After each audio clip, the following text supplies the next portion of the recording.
Welcome to your daily dose of Dani. I am Dani Rocco, and oh, how we all need. I was talking to Joyce yesterday about this in one of our calls, getting ready for Friday.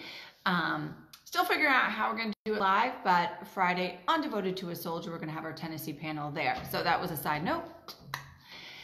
And I was thinking, so in this time right now, especially isolation, that is what we're forced into.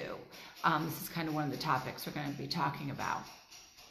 And the difference of when you put yourself in isolation and when you were forced to become in isolation. And what it triggered into me is that, so I have traumatic brain damage, but some people have trauma. I mean, we all have it in some form, whether you've been hit upside the head or whether you've had a traumatic experience that has caused it. It doesn't matter. We are all having some form of it.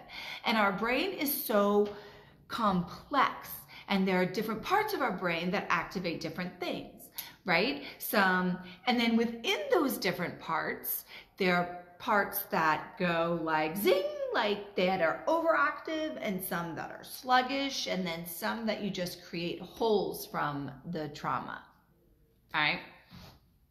And again, also that those holes can be created from like abuse, drug abuse, alcohol abuse, things like that, not just like a good old tree to your head or an IUD. That's funny. Being blown up. But anyways, the part of it is, during this, those things are going to be triggered even more. So for me, I get anger. That is the part of my brain that's a little, is I get very, very angry. Very angry. And I also get very, very depressed. Those two are probably the biggest pieces of my brain that were damaged. I was lucky enough to go to Dr. Amen's clinic and have a SPECT scan of my brain, so I see exactly what parts are damaged and exactly what's overactive and underactive, and everybody has that, and you don't actually need that because my rage at the time would indicate that, and my severe depression at the time would indicate that. So you can kind of tell from where you are.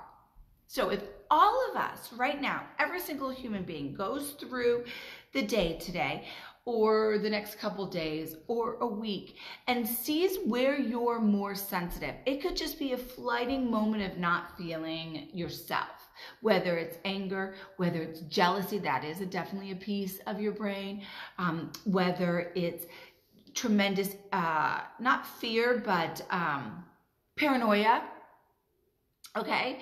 Those are the parts, and those you have to understand are going to be triggered no matter what the situation is, whether it's a heightened excited situation or it's a not so good situation. So I think this is a really good time for us right now, since we get a lot of time to sit within ourselves to kind of figure out what part of you is effed up in the most loving, amazing way, because we are all a little bit.